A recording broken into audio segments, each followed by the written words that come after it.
Hola, ¿cómo están? Bienvenidos a este resumen de la clase de biología sobre el sistema circulatorio. Vamos a ver a continuación cómo está compuesto el sistema circulatorio, sus principales elementos, que son los vasos sanguíneos, el corazón, el ciclo en que consiste el ciclo cardíaco, los dos circuitos que corresponden a la circulación mayor y menor, y las principales características y funciones de la sangre. El sistema circulatorio es el que tiene como función transportar los nutrientes y oxígeno hacia las células y también desde estas extraer los productos de desecho para que puedan ser eliminados. Está formado por una serie de conductos interconectados que corresponden a las arterias y venas principalmente y un órgano que permite impulsar la sangre a través de ellos, que es el corazón. Aquí vemos entonces el corazón, del cual salen las arterias y llegan las venas, y los capilares, que son los vasos sanguíneos de menor tamaño, donde se realiza el intercambio de sustancias con las células. Entonces, dentro de los vasos sanguíneos podemos diferenciar entre las arterias, que dan lugar a las arteriolas, y finalmente a los capilares, y se reúnen formando las vénulas y finalmente las venas que llegan al corazón. Entonces, las arterias generalmente se representan en color rojo porque la mayoría de ellas que salen del corazón transportan sangre oxigenada, con la excepción de las arterias pulmonares, que llevan la sangre desoxigenada hacia los pulmones, y las arterias umbilicales.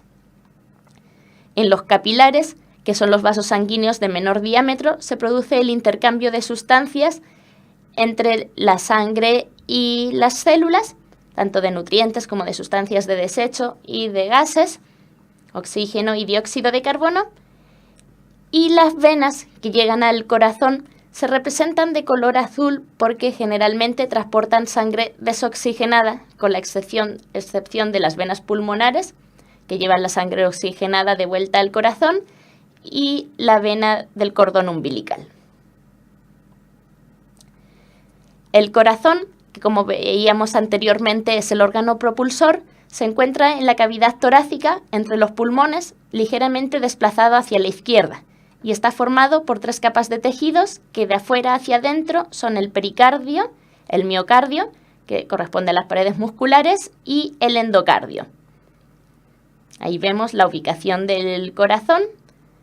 Entonces, entre los pulmones ligeramente desplazado hacia la izquierda, y los 3 tejidos de los que hablábamos.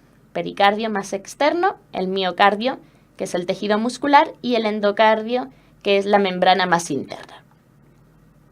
El corazón, además, presenta 4 cavidades. Las 2 superiores reciben el nombre de aurículas y las inferiores son los ventrículos.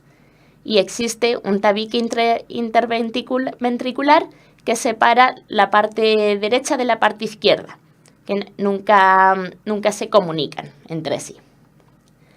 Las aurículas, tanto la derecha como la izquierda, tienen paredes más delgadas que los ventrículos, ya que tienen como función recibir la sangre a través de las venas, cavas y pulmonares respectivamente, mientras que los ventrículos son más gruesos, ya que expulsan la sangre hacia las arterias, en el caso del ventrículo izquierdo por la aorta y en el caso del ventrículo derecho por la pulmonar. Aquí vemos en esta animación los principales eventos del ciclo cardíaco que dan lugar a los latidos del corazón. Vemos cómo la sangre llega al corazón a través de las venas y entra a las aurículas. De las aurículas que se contraen pasa a los ventrículos y desde los ventrículos sale por las arterias. Y esto se va repitiendo continuamente, llevando la sangre hacia los pulmones y hacia todo nuestro organismo. Entonces, dentro del ciclo cardíaco tenemos 2 movimientos principales. El movimiento de sístole, que corresponde a la contracción de los tejidos, de las aurículas y de los ventrículos, y el de diástole, que es un movimiento de relajación. Entonces, si vemos el ciclo, comenzando por lo que tenemos aquí como número 1, comenzamos por la diástole y la sangre llega al corazón a través de las venas pulmonares y de la vena cava. De esta manera entra en las aurículas. A continuación, las aurículas se contraen en la sístole auricular, aparece aquí como número 2, y eso permite el paso de la sangre desde las aurículas hacia los ventrículos. Y por último, en el número 3, tenemos la sístole ventricular, que corresponde a la contracción de los ventrículos y que permite la salida de la sangre de la aurícula derecha a través de la arteria pulmonar y del ventrículo derecho a través de la arteria pulmonar y del ventrículo izquierdo a través de la arteria aorta, para que la sangre llegue a los pulmones y al resto del cuerpo respectivamente. Y a partir de ahí, nuevamente vendría un movimiento de diástole que permite que la sangre llegue nuevamente al corazón, y eso ocurre, como veíamos antes, de manera constante. Dentro de la circulación diferenciamos entre dos circuitos, circulación mayor y menor.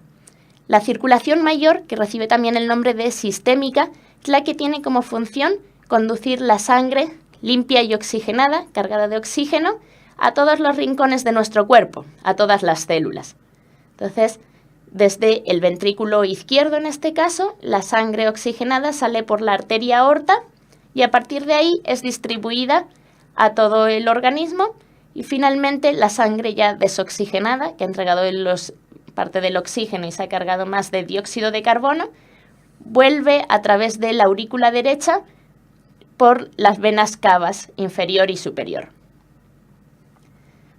Por otra parte, la circulación menor, que también se conoce como pulmonar, tiene como función llevar la sangre desoxigenada hacia los pulmones para que sea oxigenada. Entonces, en este caso, la sangre desoxigenada sale del ventrículo derecho a través de la arteria pulmonar y de ahí se distribuye a los dos pulmones, se carga de oxígeno, entrega el dióxido de carbono y vuelve a la aurícula izquierda a través de las venas pulmonares. Por último, vamos a ver qué características tiene la sangre, este líquido que circula por todos nuestros vasos sanguíneos.